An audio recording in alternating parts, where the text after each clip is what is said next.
Assalamualaikum warahmatullahi wabarakatuh. Selamat pagi anak-anak. Semoga kalian semua dalam keadaan sehat. Kali ini kita akan membahas tentang permintaan dan penawaran dengan penggunaan teknologi bagi pelaku ekonomi. Pertemuan yang lalu kita telah membahas pelaku ekonomi. Siapa sajakah pelaku ekonomi? Pelaku ekonomi itu terdiri dari 4, ya kan? Ada rumah tangga konsumen, rumah tangga produsen, pemerintah, dan masyarakat luar negeri. Rumah tangga konsumen atau rumah tangga keluarga itu memiliki kegiatan ekonomi sebagai konsumen, itu peran utamanya.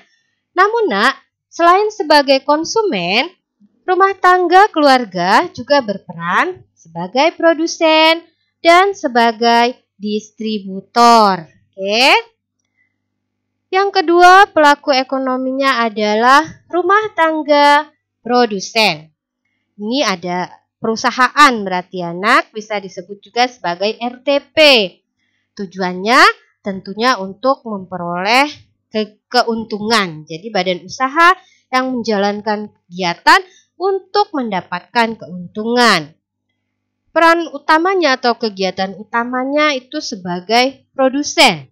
Namun, selain sebagai produsen, rumah tangga produsen ini juga bertindak sebagai konsumen, juga bertindak sebagai distributor. Pelaku ekonomi yang selanjutnya adalah pemerintah. Pemerintah ini sesuai dengan pasal 33 Undang-Undang Dasar 1945 bertanggung jawab atas kemakmuran rakyat. Peran utama pemerintah berarti mengatur kegiatan ekonomi agar kegiatan perekonomian berjalan dengan lancar. Misalnya, mengatur upah minimum regional atau yang kalian kenal dengan UMR. Selain itu juga mengatur pemberian izin pendirian usaha. Nah, selain peran tersebut, pemerintah juga berperan sebagai konsumen, berperan sebagai produsen, juga berperan sebagai distributor. Kemudian masyarakat luar negeri. Ini adalah orang atau badan usaha yang berada di luar negeri. Kegiatan ekonomi masyarakat luar negeri ini biasa disebut perdagangan internasional. Nah, perdagangan internasional itu terdiri dari kegiatan ekspor dan impor. Jadi, masyarakat luar negeri itu berperan sebagai konsumen, juga berperan sebagai produsen. Oke? Nah, kalian sudah tahu ya, tentang 4 jenis pelaku ekonomi. Tadi sudah Ibu ingatkan kembali sedikit. Nah, keempat pelaku ekonomi itu adalah rumah tangga, perusahaan, pemerintah, dan masyarakat luar negeri. Nah, keempat pelaku ekonomi tersebut tentu akan melakukan permintaan dan penawaran, dan itu yang akan kita bahas hari ini. Apa itu permintaan dan apa itu penawaran?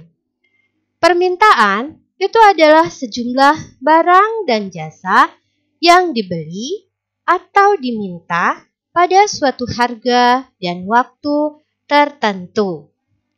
Sementara penawaran itu adalah sejumlah barang dan jasa yang dijual atau ditawarkan pada suatu harga dan waktu tertentu. Nah, tahukah kalian, ternyata teknologi juga memiliki peran penting dalam permintaan dan penawaran.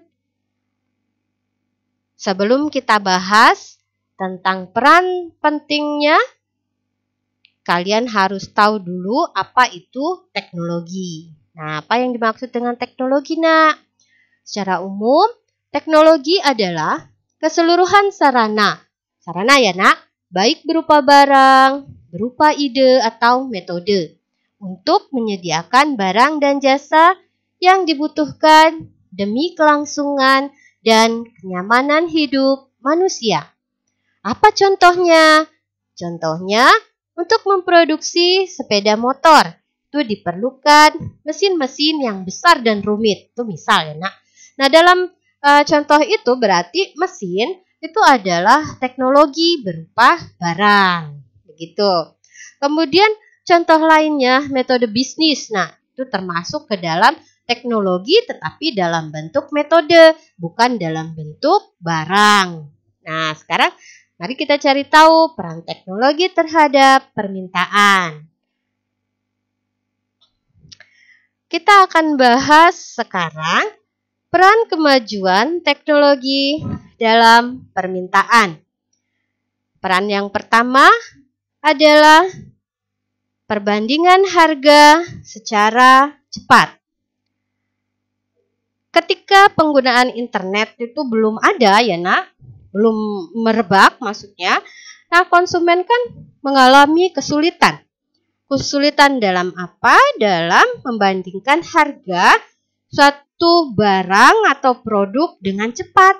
Jadi lambat, Nak, karena harus datang ke toko yang satu dan toko yang lainnya begitu, atau bertanya dengan orang yang satu dengan yang lainnya yang ditemui.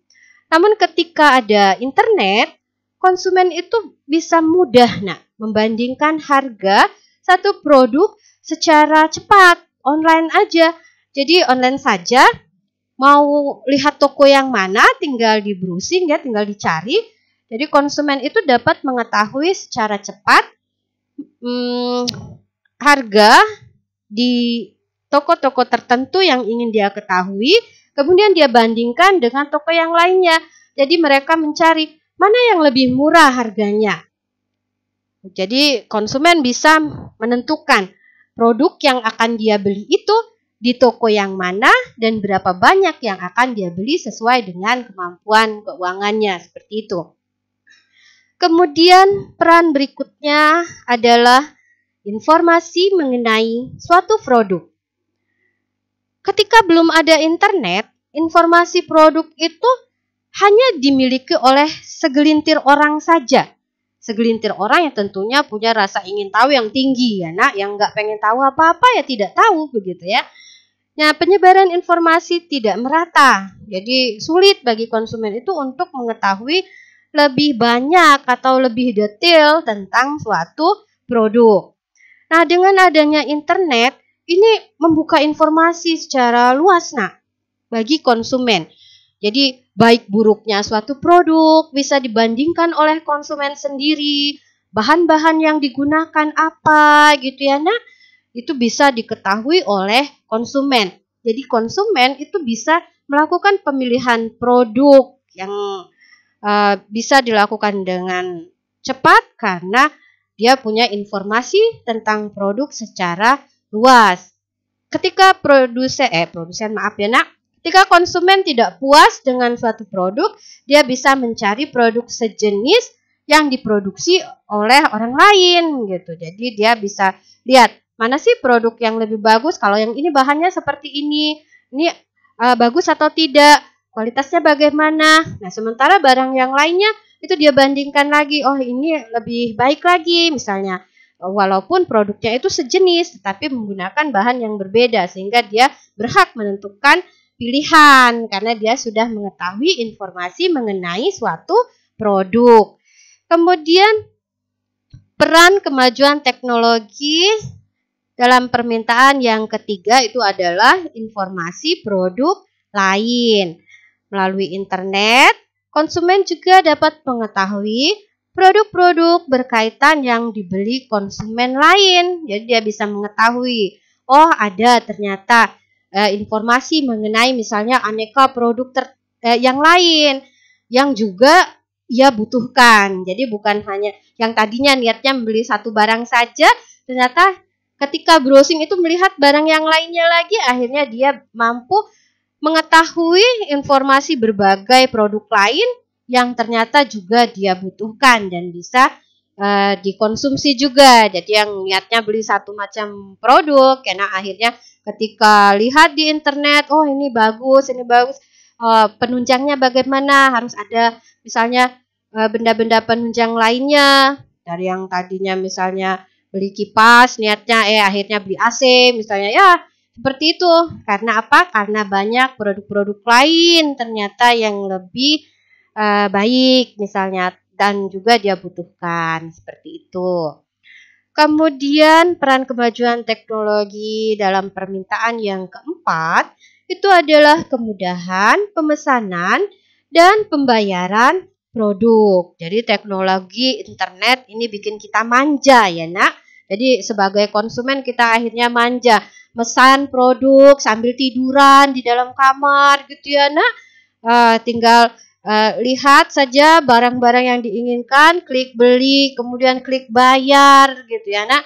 Memesan berapa banyak, jadi tinggal yang penting ada uangnya aja ya nak, bisa melakukan pembelian, pemesanan secara online, pembayaran pun secara online gitu ya nak. Itu memudahkan sekali. Nah, kalau tadi kita sudah membahas peran kemajuan teknologi dalam permintaan, sekarang kita akan membahas peran kemajuan teknologi dalam penawaran. Ada 5 nak perannya. Yang pertama, penurunan biaya produksi. Jadi penggunaan teknologi itu nak dapat menurunkan biaya produksi. Misalnya untuk menghasilkan 1 kilogram gula misalnya. Biayanya yang harus dikeluarkan itu sebesar Rp5.000. Ini kan contoh ya nak. Kemudian harga jualnya misalnya 10.000. Berarti penggunaan mesin lebih modern lagi yang dipakai, biaya produksi misalnya bisa menjadi 3.000. Jadi dari yang 5.000 tadi ya biaya produksinya itu karena teknologi lebih canggih, misalnya pakai mesin-mesin yang lebih bagus, akhirnya biaya produksinya bisa ditekan misalnya menjadi 3.000 saja. Jualnya tetap 10.000. Nah, berapa keuntungannya? Berubah kan? Yang awalnya hanya Rp5.000, keuntungannya itu akhirnya dengan teknologi tadi menjadi Rp7.000. Kenapa? Modal 3.000 jual 10.000 gitu ya nak. Jadi untungnya 7.000, naik lagi. Nah, maka perusahaan gula tadi menurunkan biaya produksi dan itu bisa meningkatkan keuntungan. Oke. Tuh, jadi yang kedua, mendapatkan bahan produksi dan peralatan yang lebih murah. Teknologi komunikasi seperti internet itu memudahkan mencari bahan-bahan produksi dan peralatan yang dibutuhkan. Jadi ketika produsen melakukan pembelian langsung antar produsen secara online ya nak, daring gitu ya nak. Nah, harga yang ditawarkan itu biasanya bisa lebih murah gitu. Apalagi kalau pembeliannya dalam jumlah yang banyak gitu ya nak. Kemudian yang ketiga, kemudahan penawaran barang dan jasa pada konsumen tertentu. Nah, produsen dapat mengetahui data-data konsumennya. Karena apa? Karena menggunakan teknologi seperti internet. Jadi nak, ketika ada pembelian, ada transaksi konsumen tadi itu, maka ternyata tercatat di dalam komputer produsen itu. Jadi produsennya bisa mengetahui, jadi mereka bisa mengecek barang dan jasa apa yang paling disukai oleh konsumen, yang paling diminati oleh konsumen. Nah, data produsen ini tadi bisa menjadi acuan untuk berapa banyak dia memproduksi satu barang. Barang mana yang harus ditambah produksinya, barang mana yang harus dia kurangi, begitu ya nak. Jadi ini manfaat sekali berarti kemajuan teknologi ini. Kemudian yang keempat, menciptakan produk-produk baru. Jadi kemajuan teknologi ternyata dapat memudahkan produsen menciptakan produk-produk baru. Jadi karena apa? Karena ada pembandingnya. Lihat di internet misalnya, dilihat oh ini seperti ini bagus. Berarti saya gantilah buat lagi. Oh, dipadu padan misalnya antara produk A dan produk B. Ini jadi cantik lagi, lebih cantik lagi. Jadi seperti itu. Karena kenapa? Karena dia banyak melihat, banyak mencoba ya, berinovasi ya nak begitu. Mencoba melakukan penemuan-penemuan baru, menciptakan produk-produk baru seperti itu. Jadi berinovasi karena banyak pembanding di media.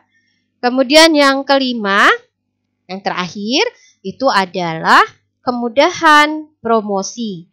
Jadi penggunaan internet dan media sosial ini di masyarakat kan sudah merebak sekali ya. Kalau di Indonesia nih sekarang dari kota sampai ke desa itu sudah menggunakan media sosial, internet.